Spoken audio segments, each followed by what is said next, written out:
Okay, so this is your activity number 2 on the plant chemical composition. So we have the test no, for the presence of organic substances. So the activity has one objective. So it has here no the objective of the activity is to detect the presence of organic compounds, okay, such as carbohydrates, proteins, and lipids in foodstuff using some qualitative test. Okay. So when you say qualitative test, so usually you are supposed to note the changes no in the color of the different substances. Okay? So ayan ano.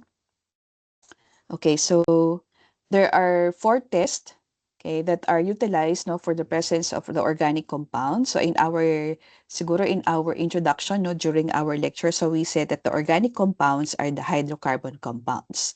And we have 4 major organic compounds. We have the carbohydrates, we have the proteins, we have the lipids, and then we have the nucleic acids. Okay?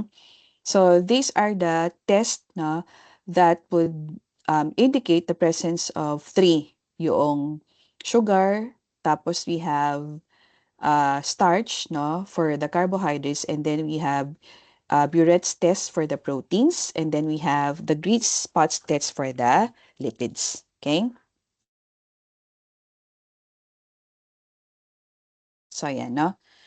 So this would be the procedure no, that you're going to do in the laboratory. So but anyway, the procedures are clearly indicated naman in the activity. No? So again, after ending our session for this morning, I'll be uploading already or I'll be opening the module no, for activity number 2. Okay. Now for the first test, you have the Benedict's test. So this is the test for the presence of reducing sugars. And in relation to our lecture, diba, when you say reducing, so these are the sugars that are able to share, no? Able to share their electrons. Okay.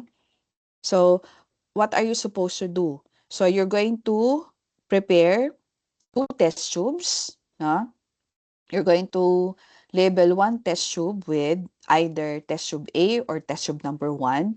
That's why I asked you to bring your materials as a group, di ba? Sa materials nyo, meron kayong masking tape, meron kayong pentel pen, tapos syempre you have your drawing materials with you, tapos you have your cleaning materials. So don't forget especially yung tissue paper tsaka yung ano nyo, barbecue stick, yung mga rags nyo kasi you are supposed to return your test tubes clean and dry to the laboratory. So lilinisin nyo lahat yon, no? So kailangan dalihin nyo lahat yung mga panlinis nyo. Okay? So again, going back sa Benedict's test, no, you're going to get 2 test tubes. Okay, you're going to label 1 test tube with A or 1. And then you're going to place here 2 ml of glucose solution. Okay, and then in the other test tube, okay, so you label that test tube B o kaya number 2. So depende sa inyo. And then you're going to place the same volume of uh, distilled water naman. Okay? So again, to test tube A, you place 2 ml of glucose solution. To test tube B, you place 2 ml of distilled water or just the ordinary tap water. Okay? And then after that, you're going to drop or add no 2 ml of the Benedict solution. Okay, 2 ml of Benedict solution. And then you can shake it a bit. And then you're going to place the 2 test tubes no in boiling water for 5 minutes. Okay, you're going to place the test tubes in boiling water for 5 minutes. So as you are preparing your test tube, so maybe one is already preparing for the setup for the boiling water. Okay. And there are 4 tests kasi, no? 4 tests. So, if you are, how many in a group ba? Kung 5 o kaya kung 4 kayo, you can assign 2 tests no, to be done by 2 students and 2 tests to be done by the other student. O kaya ano kayo, kung 4 kayo sa grupo, so tigi-tigisang test kayo na gagawin. Okay? And then, so after, while the test tubes are submerged no, in boiling water, no, again, while the test tubes are submerged in boiling water, you have to note the color change. Kasi pag dip nyo pa lang yan, may color change na yan. No? So you have to observe the color change and answer table 1. So ito yung table 1 nyo. Okay? So ito, prior to subjecting your test tubes to the boiling water, okay, you have to take note of the original color muna. Okay? Original color of the glucose, original color of the distilled water with the 2 ml of Benedict solution. Okay? So, ayan, no? And then, again, while the test tubes no, are dipped in boiling water, you have to observe the sequence of color change. Okay? Sequence of color change. And then, yung possible explanation. Okay? Now, since we are having only the pre-laboratory discussion, maybe you can already search in the net, yung Benedict's test, iodine test, you have the Buret's test, and then you have the grease spots test. And then, so definitely, you're going to find there, the expected outcome and the possible explanation. So maybe you can already answer this. Para sa laboratory, when you do the activity, parang it will be confirmatory na lang. Okay? So yan kasi when we meet after the practical exam, we're going to do this na, no? Kasi ang dami na nating na-miss na meetings. Okay? So that would be for the Benedict's test. Maybe one student can take charge of this. Huh? Okay. And then, the second test is the iodine test. Madali lang to, no? So again, in one test tube labeled A or 1, okay, you add or you pour in 2 ml of starch solution. Okay, before getting the starch solution from the bottle, you have to shake that, no? Because starch tends to settle at the bottom of the container.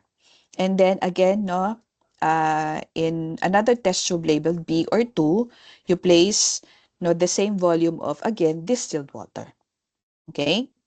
Then after this, okay, you add 2 drops of iodine solution. And then again, you're going to observe for the color change and you're going to answer table 2 naman. Sa table 2 ulit, no, before dropping the iodine solution, take note of the original color of the starch and also distilled water. Siyempre, pag distilled water, ang lagi nating sagot ay transparent, di ba? Kasi wala pa yung iodine solution. Again, you have here the sequence of color change or yung color change lang if there is no sequence. Diba? And again, the possible explanation. Okay? Remember, no, the tests are indicated to detect the presence of certain macromolecule. Okay? Again, for the for the Benedict's test, no, you are testing for the presence of reducing sugar. For the iodine test, you are testing for the presence of starch. Okay? And then the third, no, so student 3 can take charge of the Buret's test for the presence of proteins. So again, in one test tube, okay, labeled A or 1, you place 1 ml naman of albumin solution. Okay. In another test tube, labeled B or 2, the same volume of distilled water ulit or tap water. And then again, note the original color. Okay, note the original color for your table 1.3. And then, you pour in 4 ml of 10% sodium hydroxide solution to both test tubes.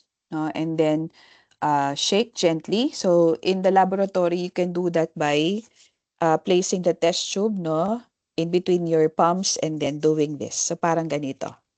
Okay? So, that's how you mix gently. And then, after that, after placing after adding 4 ml of 10 sodium hydroxide, 10% sodium hydroxide solution, you now add siguro dropping gently, 1 ml of 1% copper sulfate naman to both tubes. No, so what you do is you drop muna. So drop, no? So you have 1 drop. Okay, you have 1 drop and then again, lightly shake, okay, or lightly mix until you finish all the 1.5 ml. Okay? And then, again, observe the color change and answer table. Ito table yan, table 3 naman. No? Again, you have the original color. No? Original color before adding the 4 ml of sodium hydroxide. Okay? So, yan, original color. And then again, sequence of color change, no? And then again, explanation. Okay? And then student number 4, ito yung pinakamadali, no? Pinakamadali. So you will be given a filter paper. So what you do is you drop oil, okay? And then adjacent to that, you drop water. Tapos label nyo doon, no? You have pen or pencil, lagyan nyo oil, and then you have water, and then let it air dry. No? So after air drying, to test for the presence of fats, okay, you can hold the filter paper against a light source. Okay? And you have to see a translucent spot, no? That indicates the presence of oil. Alam niyo naman yan, no? Halimbawa, you have your paper at home. So, when you accidentally spill oil, o kaya baby oil or whatever, merong spot na natitira, di ba? So, ayan, no? So, pinakamadali itong spots test. So, again, you answer table 4, no? So, presence or absence of spot. So, maybe you can just place here whether the spot is present or absent. Yun lang yun, ano? So, kung present lang or absent. Okay, present or absent. So, ganun din dito. And then, again, you have the explanation. Okay? So, after doing that, no, you are going to, again, perform the test using the foodstuff that will be assigned to you. Okay? So, yan, ano? So, in doing this, okay, to save time, halimbawa, no, for the one in charge with, halimbawa, foodstuff number 1, halimbawa, ito ay egg, no? Halimbawa, group number 1 ay egg. Okay, group number 2 ay halimbawa bread. Okay, group number 3 ay halimbawa pineapple. Kung ano man na foodstuff ang ibibigay sa inyo, no? Et cetera, et cetera. Okay? So, to save time, the one assigned to do the Benedict's test now prepares 3. Okay? Prepares 3 tubes. So, yung una, that's for you to be able to familiarize yourself muna with the different tests. But to save time, no, before performing the actual test, you have to prepare 3 na, including your foodstuff. Para isang salang na lang, isang observation din. Okay? Maliwanag po, mga anak? Yes? Yes So, po, Doc. halimbawa, no, if I were to perform Benedict's test, no, I would prepare 3 test tubes na. So, yung A with the glucose solution, B with the distilled water, and the same volume of the assigned foodstuff to my group. So, halimbawa, kung ako ay group 1, na-assign sa akin si egg, so meron akong 2 ml ng egg. Okay? So, ibig sabihin ng X. So, X varies now depending on the assigned foodstuff to the group. Okay? So, the same, no? So, you label your test tubes A, B, and then yung lagay nyo na kung egg kayo, o pineapple, or bread, or whatever. Okay? And then, sabi, no, you're going to drop 2 ml of Benedict solution, and then lightly shake, and then put the test tubes in boiling water for 5 minutes. Okay? So, ayan, no? So, it means you're going to get 2 sets of data na, no? So, this would be for table number 1. Tapos ito, yung sa X, ito yung table number 5. Okay? So, ganun din for the iodine's test. So, there would be 3 test tubes already, no? With your foodstuff, your assigned foodstuff. So, ganun din, no? Drop 2 drops of iodine and then color change. For the Buret's test, ganun din. No? You add another test tube. Okay, so equal volumes of your albumin, your water, and then your foodstuff. And then, lahat sila 4 ml of 10% sodium hydroxide. And then with 1.5 ml of 1% copper sulfate. Okay? And then, sa spots test, ganun din. So, oil, water, and then yung foodstuff. And then air dry, and then observe. Okay? Now, for the, eto, no? For the, okay, for the results, so this would be filled up by all 5 groups. No? So, halimbawa, yung group number 1, assign sila sa potato. Diba? So, ano nangyari kay Benedict? Positive or negative ba? So, you have here test for the presence of organic substances. So, we use, okay, the plus sign to indicate the presence, okay, of the organic compound that is being tested. And, okay, we use the negative sign for the absence. And how would you know? How would you know if the organic compound is present or absent? O going back. Halimbawa ito, kay iodine test. Okay, diba? What is the purpose of using distilled water? In an experiment, halimbawa, what is the presence of using the distilled water? Lahat yan, di ba? Benedict's, iodines, burettes, and spots. Lahat yun may water. Tapos meron kayong test tube A with a particular compound. No?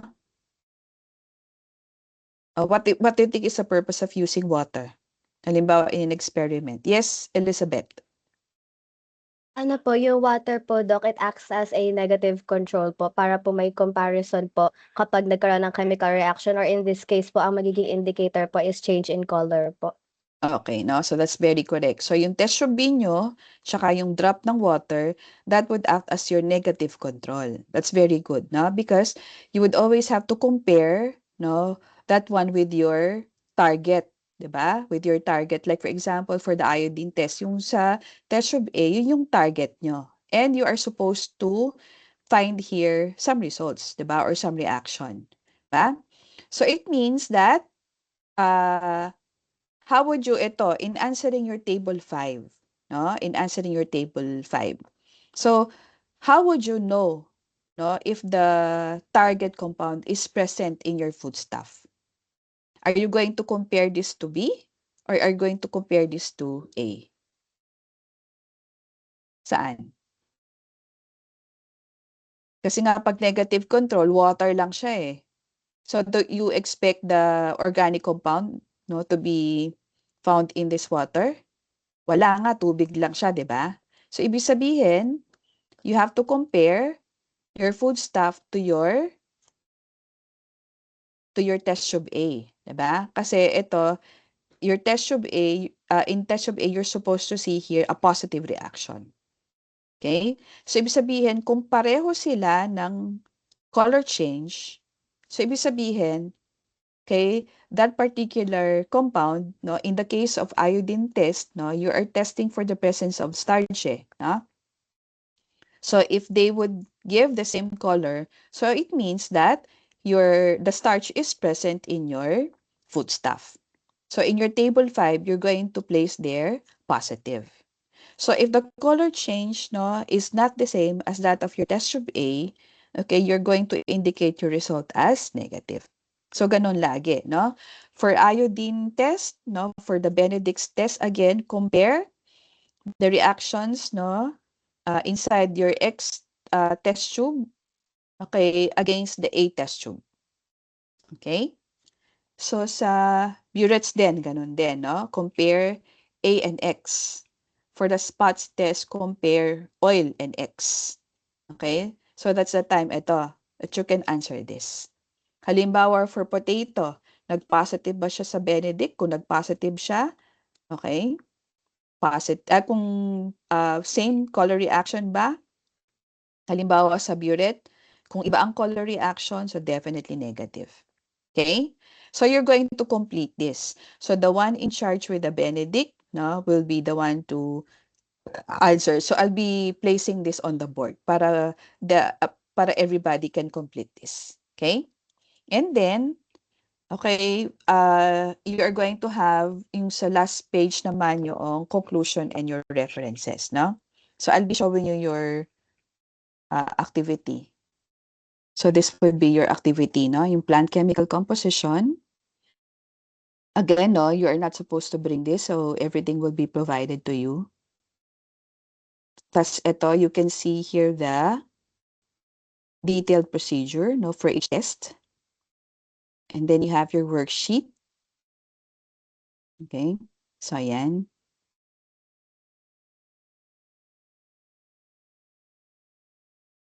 Again, no, you're using either the positive or the negative sign, okay, for the presence or the absence. And then you have conclusion, and then you have the references.